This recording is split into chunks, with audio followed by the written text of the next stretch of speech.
اللہ رب العزت نے نبی پاک صلی اللہ علیہ وآلہ وسلم کی امت کو یہ شرف اور فضیلت عطا فرمائی ہے کہ اس امت کو خیر امت قرار دیا،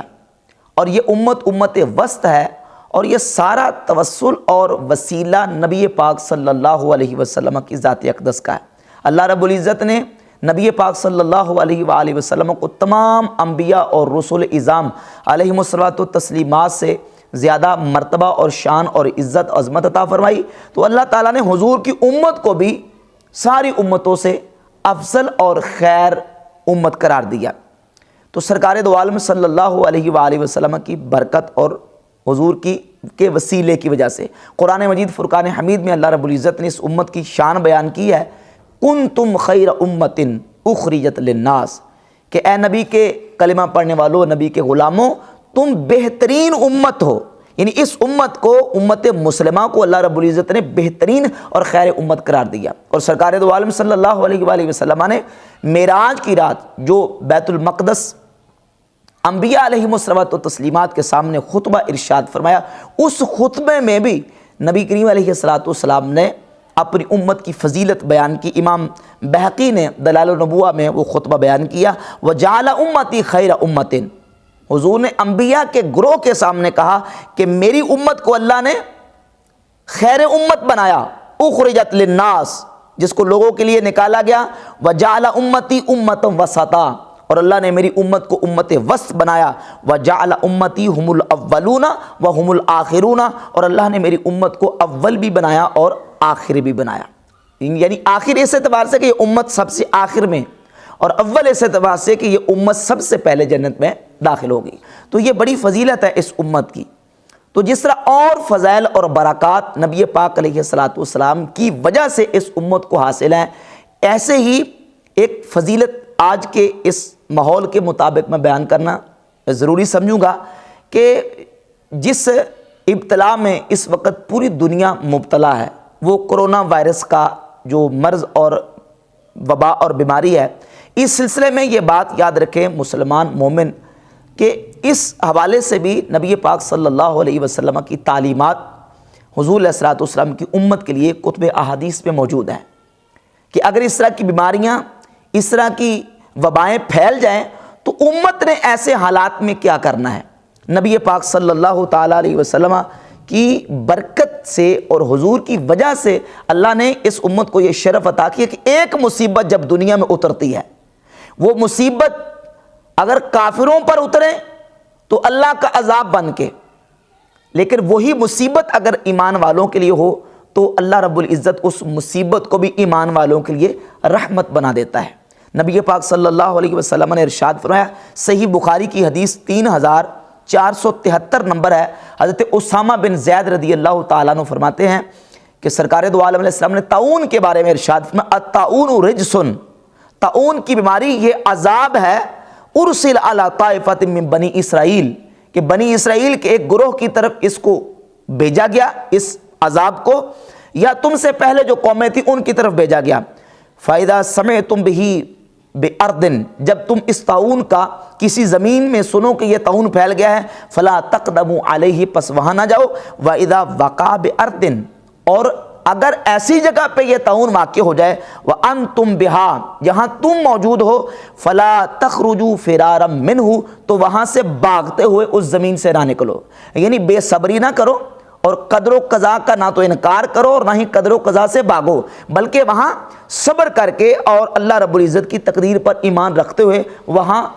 بیٹھے رہو اور وہاں سے نہ بھاگو۔ اور اگلی حدیث جو ہے وہ بالکل اس جو مفہوم کو واضح کرتی ہے، 3474 نمبر، ام المومنین سیدتنا عائشہ صدیقہ رضی اللہ تعالیٰ عنہ فرماتی ہیں کہ سرکار دو عالم صلی اللہ علیہ وآلہ وسلم سے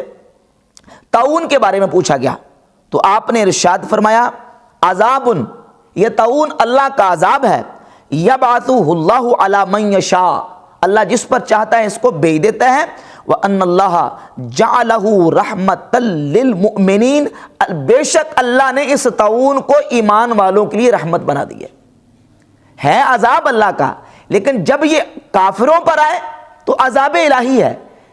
اور اگر مومنین پر آئے تو اللہ نے مومنین کے لیے اس کو کیا بنا دیا ہے، رحمت بنا دیا ہے۔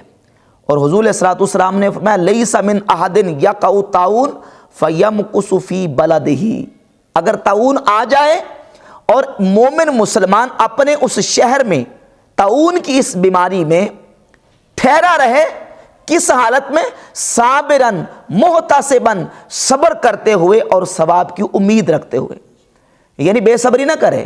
بلکہ صبر کرے، اور صبر کے ساتھ ساتھ وہ ثواب کی امید بھی رکھے کہ اگر طاعون کے اس مرض میں ہلاک بھی ہو جاؤں تو مجھے اللہ رب العزت اس کا بھی ثواب عطا کرے گا، ثواب کی امید رکھے۔ اور پھر اگلا جملہ جو ہے بڑا قابل غور ہے، یعلم انہ لا یصیبہ الا ما کتب اللہ لہ، اور یہ بھی عقیدہ رکھے کہ مصیبت مجھے نہیں پہنچ سکتی، ہرگز نہیں پہنچ سکتی، الا ما کتب اللہ لہ، مگر جو اللہ نے لکھ دی۔ وہی سورۃ توبہ کی آیت نمبر 51 جس میں ارشاد میں قل لن یصیبنا الا ما کتب اللہ لنا، کہ کہہ دیجئے ہمیں ہرگز مصیبت نہیں پہنچ سکتی الا ما کتب اللہ لنا، مگر وہ جو اللہ نے ہمارے لیے لکھ دی، وہی ہمارا مولا ہے۔ وعلی اللہ فلیتوکل المؤمنون، اور اللہ ہی پر ایمان والوں کو توکل بھروسہ رکھنا چاہیے۔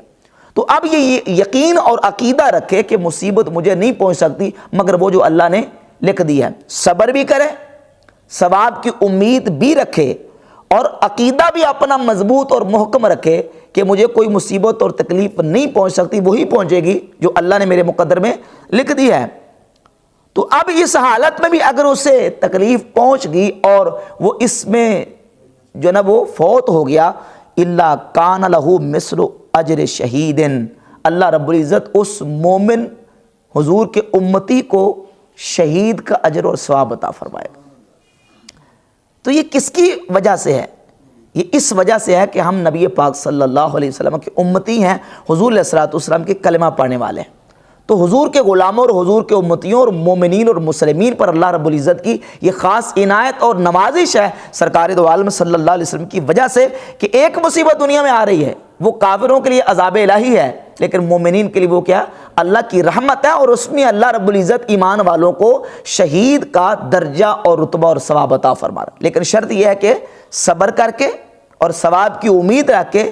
اور یہ عقیدہ اپنا کامل یقین محکم رکھے کہ مصیبت مجھے وہی پہنچے گی جو اللہ نے لکھ دی ہے، جو میری قدر و قضا تقدیر میں لکھی ہوئی ہے وہی مجھے پہنچے گی، تو اللہ رب العزت ثواب عطا کرے گا۔ اور اس کے علاوہ متعدد احادیث موجود ہیں، ایک بندہ وہ ہے کہ جو میدان جہاد میں جا کے کفار کے مقابلے میں نکلتا ہے اور نکل کے جامِ شہادت نوش کرتا ہے، وہ تو شہید ہے ہی۔ نبی پاک صلی اللہ علیہ وآلہ وسلم کی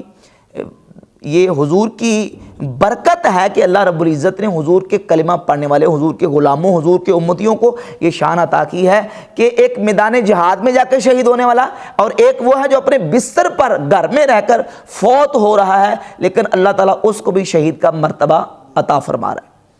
تو کتب حدیث کو اگر ہم تفصیل کے ساتھ دیکھتے ہیں کہ جو حکمی شہید جن کا بیان احادیث میں کیا گیا ہے، جو میدان جہاد میں شہید ہو جائے وہ تو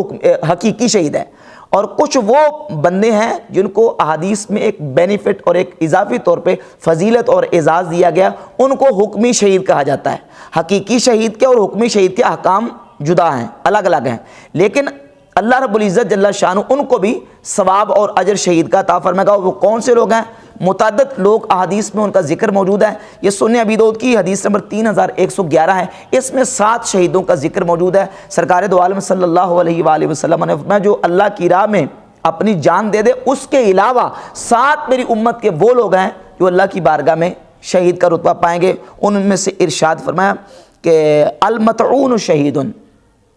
طاعون کی بیماری میں مرنے والا شہید، والغرق شہید،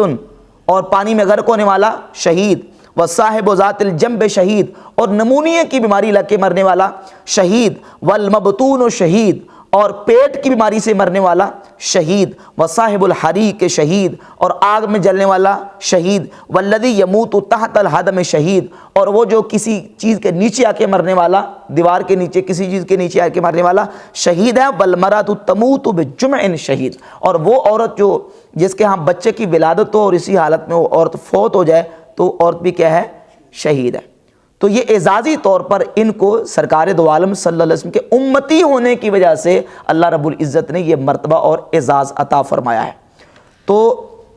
اس وبا کے حوالے سے بھی ضروری طور پر ایک مسلمان مومن ہونے کی حیثیت سے ہمیں اللہ رب العزت جل شانہ نے جو ایک چیز نازل کی ہے اس پر صبر کرتے ہوئے اگر تکلیف پہنچے تو اس میں ثواب کی امید رکھیں، اور اللہ کی قدر و قضا پر جب ہم ایمان رکھ کے اگر فوت بھی ہو جائے تو اللہ رب العزت کی بارگاہ سے اجر و ثواب پائیں گے۔ بے صبری نہ کریں اور صبر کے خلاف اور قدر و قضا کے خلاف کوئی عقیدہ نہ رکھیں، تو انشاءاللہ تعالی اللہ رب العزت اپنی بارگاہ سے شہادت کا اجر و ثواب عطا فرمائے گا۔